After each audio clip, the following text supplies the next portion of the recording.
อัลโหลสวัสดีเมื่อสุขคนเนาะมื้อนี้เรามาอยู่กับคำใส404 Channel กันอีกแล้วนะทุกคนเนาะมื้อนี้ก็อ้ายบ่มีหยังหลายเนาะทุกคนเนาะมื้อนี้อ้ายสิมาสอนฮับสกินปืนแบบอ่าสกินปืนแบบฟรีๆเลยนะทุกคนเนาะก็คือสกินปืนที่อ้ายถือตอนนี้เนาะทุกคนเนาะเห็นบ่เอองามบ่ทุกคนทอสอนฮับแบบได้แบบฟรีๆเลยเนาะทุกคนแบบถาวรนำอีกเนาะทุกคนเนาะเพียงเราไปเฮ็ดกิจกรรมในเกมเราก็มีโอกาสลุ้นรับสกินปืนนี่แบบถาวรแล้วเนาะทุกคนเนาะส่วนสำหรับอ้ายก็ได้ถาวรเนาะทุกคนเนาะอ้ายซูมไป2กล่องเท่านั้นได้ถาวรเนาะทุกคนเนาะได้ถาวรมื้อนี้อ้ายสิมาบอกทุกคนสำหรับผู้ใดบ่ทันรู้บางครั้งบางคนก็สิมีโอกาสได้สกินปืนถาวรก็ได้เนาะทุกคนเนาะถามว่าให้เอาหาอยู่ไสเดี๋ยวอาจสิพาไปเบิ่งเนาะทุกคนเนาะนี่เนาะทุกคนเนาะนี่เฮาไปหาโทเค็นตัวนี้เนาะทุกคนเนาะอยู่ในเกมแล้วเฮาก็มาแลกเนาะทุกคนเนาะมาแลกอยู่นี่มันแลกมันให้แลกเท่าไหร่วะ10กล่องเนาะทุกคนเนาะโอ้ย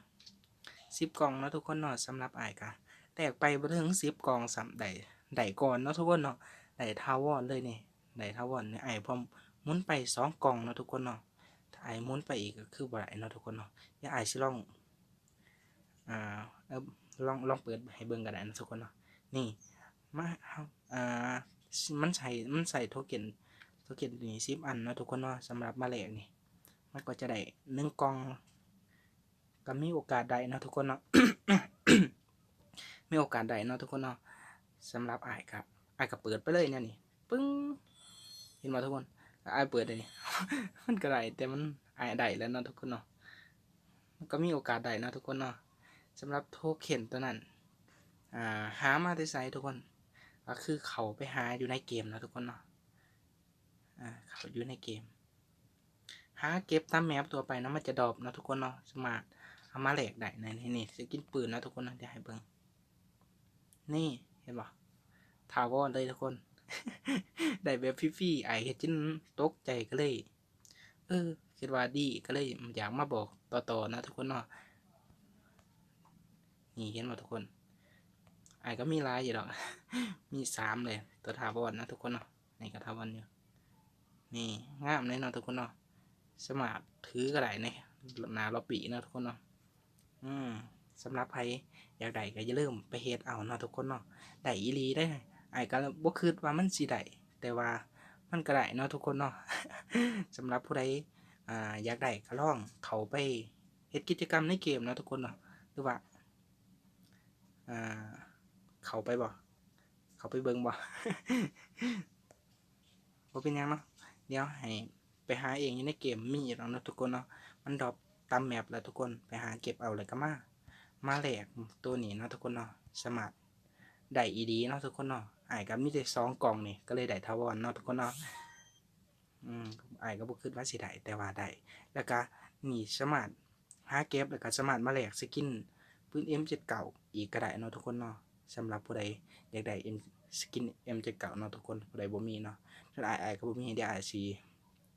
ไปเก็บเอาน้ำหลังเนาะทุกคนเนาะ มันเพราะว่ามันดรอปหลายเนาะทุกคนเนาะไปหาแมปหนึ่งก็ได้บักหลายเลยนะทุกคนแมปหนึ่งก็ได้มาแลกเลย ได้มาแลกที่2เทื่อบ่จักแลกได้หลายแล้วเนาะทุกคนเนาะไปหาแมปหนึ่งก็คะแนนเฮาบ่ตายก่อนได้หลายเนาะทุกคนเนาะเนาะทุกคนเนาะสสำหรับผู้ใดอยากได้ก็อย่าลืมไปเฮ็ดเอาเนาะทุกคนเนาะได้อีหลีอ้ายก็ พอดีได้เนาะทุกคนเนาะงามแน่นี่เบิ่งอ้ายถือนี่เอาเนาะสำหรับผู้ใดอยากได้ก็อย่าลืมเนาะทุกคนเนาะสำหรับคลิปนี้ก็คือว่าจบส่ำนี้เนาะทุกคนเนาะก็